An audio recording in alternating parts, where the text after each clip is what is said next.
Kalau sudah tidak bisa lagi disederhanakan, maka data ini dikatakan sudah normal.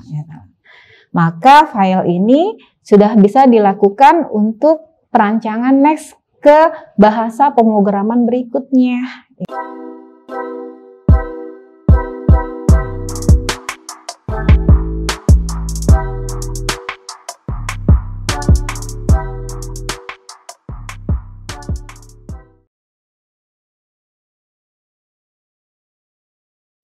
Selamat siang dan Assalamualaikum warahmatullahi wabarakatuh. Ketemu lagi dengan saya, Fenty Aryani. Hari ini kita akan membahas terkait dengan teknik normalisasi yang merupakan salah satu sub bagian mata pelajaran sistem basis data, khususnya untuk yang teori. Baik, basis data, di dalam basis data itu ada beberapa teknik yang disebut dengan teknik normalisasi, di mana terjadinya teknik normalisasi ini adanya suatu anomali. Anomali merupakan salah satu efek samping yang tidak diharapkan yang terjadi. Nah, efek samping yang tidak diharapkan itu terjadi yang seperti apa sih? Nah, apabila terjadi adanya peremajaan, adanya penghapusan, atau adanya perubahan di dalam suatu tabel. Nah, itu yang disebut dengan anomali. Jadi anomali adalah memberikan efek samping yang tidak kita harapkan pada saat kita akan melakukan perancangan dalam basis data. Nah, di sini di dalam teknik normalisasi itu dibagi menjadi beberapa bagian atau tahapan. Yang pertama adalah reaksi umum. Yang kedua itu adalah normalisasi tahap pertama. Normalisasi tahap pertama itu dilakukan apabila terjadi redundansi atau kerangkapan data.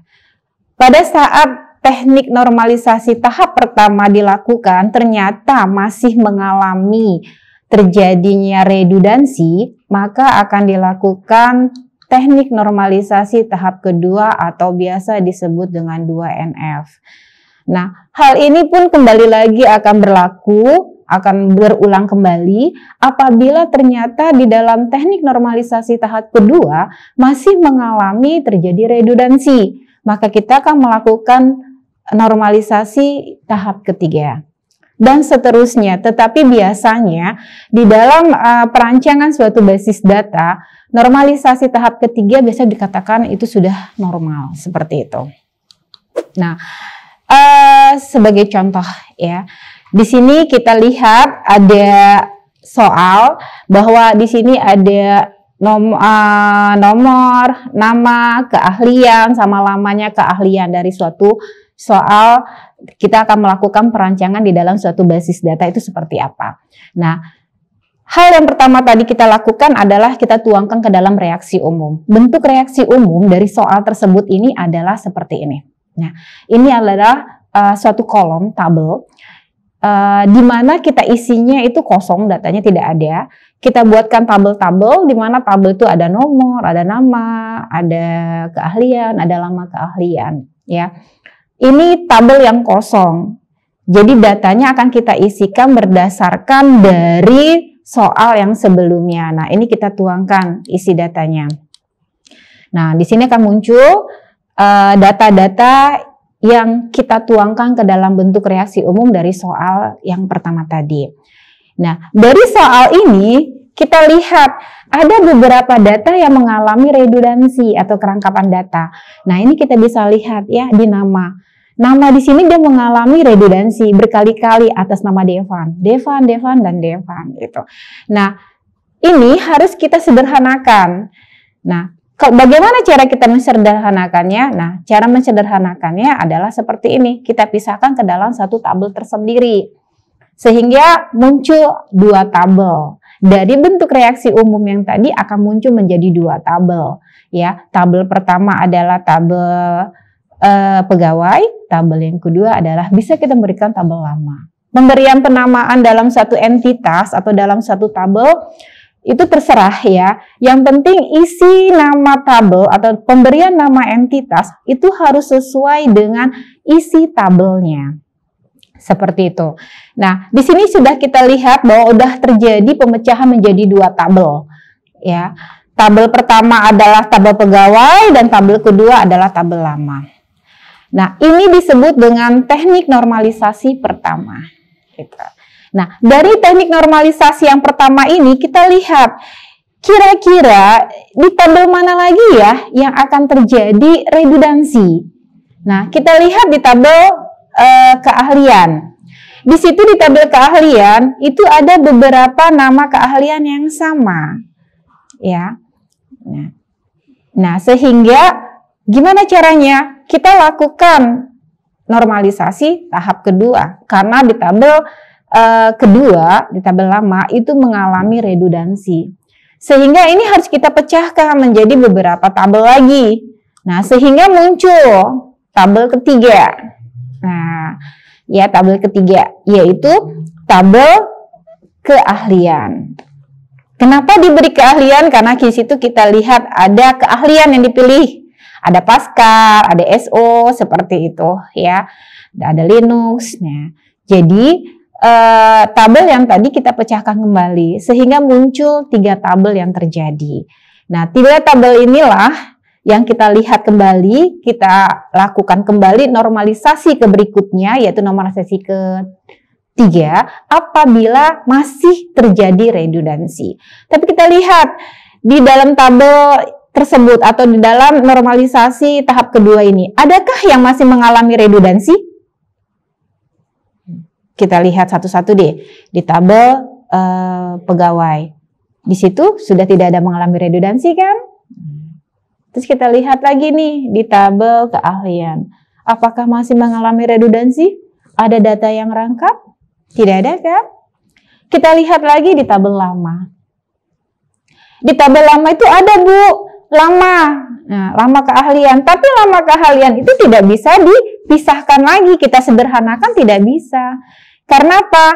Karena lama yang pertama untuk SO itu adalah 2. Lama yang untuk di SO berikutnya yang atas nama Kelvin ya, itu 3. Seperti itu. Kalau sudah tidak bisa lagi disederhanakan, maka data ini dikatakan sudah normal. Maka file ini sudah bisa dilakukan untuk perancangan next ke bahasa pemrograman berikutnya. Gitu. Dituangkan dengan menggunakan SQL ya silakan. Seperti itu. Tapi tabel ini sudah dikatakan normal. Nah, oke. Next untuk latihan berikutnya, kita kasih kasus yang baru. Nah, ini adalah contoh salah satu KHS ya, kartu hasil studi mahasiswa. Nah, ini kita ambil sampel untuk 1 mahasiswa. Tetapi nanti dalam penuangan ke dalam bentuk reaksi umum, kita bayangkan untuk semua mahasiswa. Jadi bukan hanya 1 mahasiswa.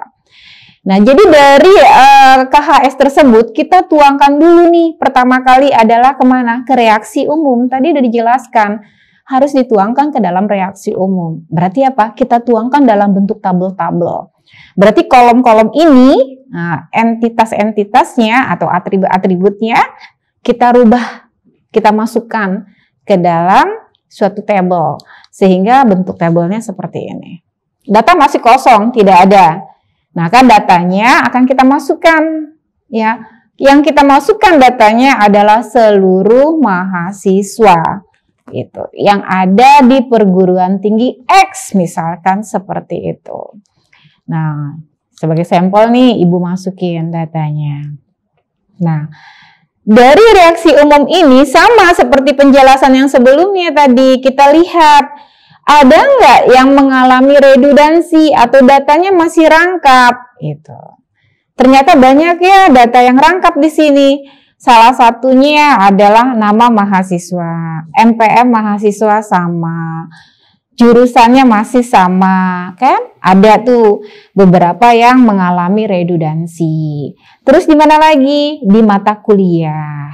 Di mata kuliah itu mengalami redundansi. Kode mata kuliah mengalami redundansi. SKS-nya pun mengalami redundansi. Nah, sehingga yang paling gampang yang mengalami redundansi ini kita pindahkan ke dalam satu tabel tersendiri. Ya, kita pisahkan ke tabel masing-masing seperti itu. Nah, sehingga nanti akan terjadi adalah seperti ini. Nah, muncul 3 tabel. Yang pertama adalah tabel mahasiswa, yang kedua adalah tabel mata kuliah, dan yang terakhir adalah tabel IPK. Boleh tabel IPK, boleh tabel KHS, up to you ya, terserah seperti yang Ibu katakan tadi. Jadi pemberian nama disesuaikan dengan isi dari entitasnya, data value-nya disesuaikan ya, pemberian namanya disesuaikan dengan data value. Nah, setelah itu kita tinggal menghubungkan suatu relasinya. Ya, terdapat 3 tabel kan? Tabel mahasiswa, tabel mata kuliah, dan tabel IPK. Kita cek kembali nih, tabel mahasiswa tidak mengalami redundansi, tabel mata kuliah tidak ada data yang rangkap. Kita lihat tabel IPK. Di sini di IPK kita lihat ada yang namanya jumlah SKS sama IPK-nya itu mengalami pengulangan. Nah, bisa dilihat ini terjadi redundansi.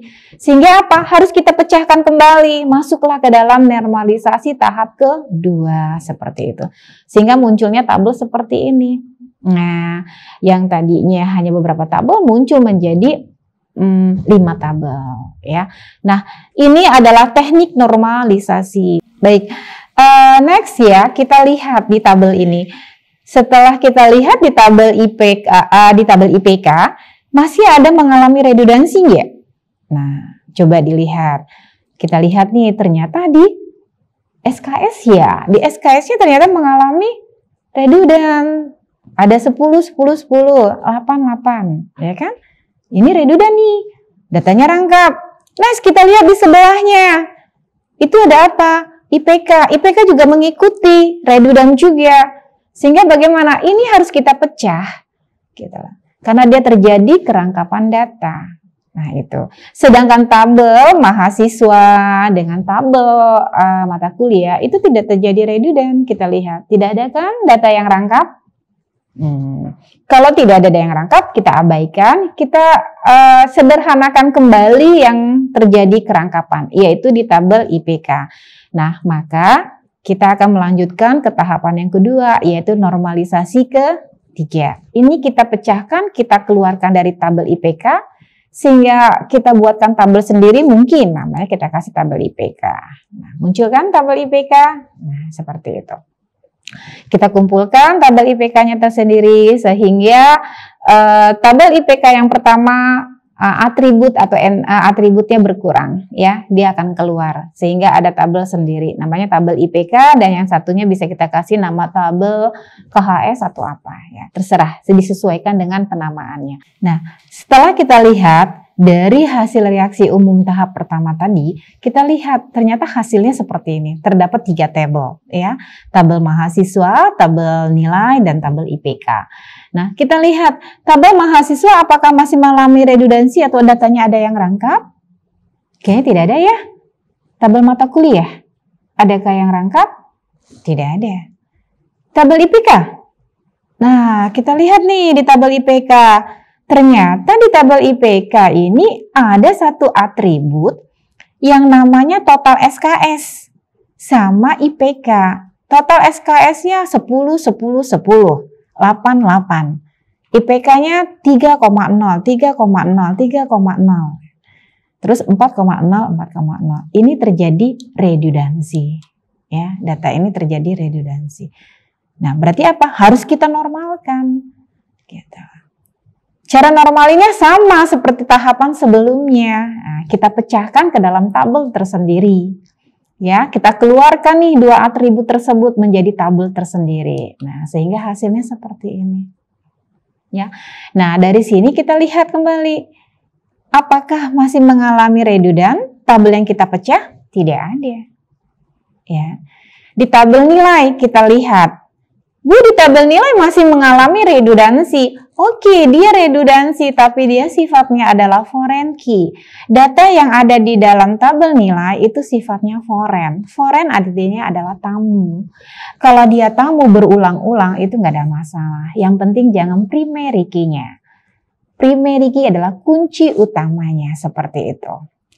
Oke, begitu kita lihat satu persatu nih setiap entitasnya ada nggak mengalami redundansi. Kalau sudah tidak mengalami redundansi, maka data tersebut sudah dikatakan normal. Sehingga Anda bisa melakukan ke dalam aplikasi dengan bahasa pemrograman yang lain. Bisa pakai SQL, MySQL untuk menciptakan tabel.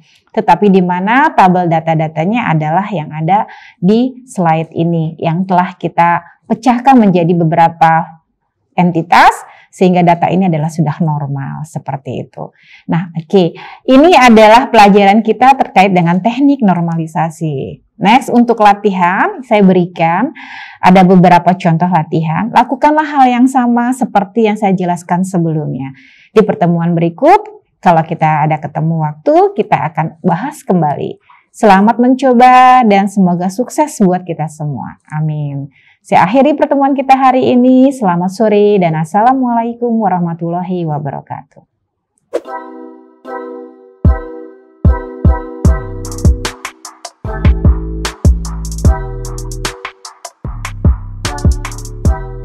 Terima kasih sudah menyaksikan video pembelajaran ini. Jangan lupa like, komen dan subscribe, serta nyalakan tanda loncengnya agar kalian tidak ketinggalan informasi update lainnya.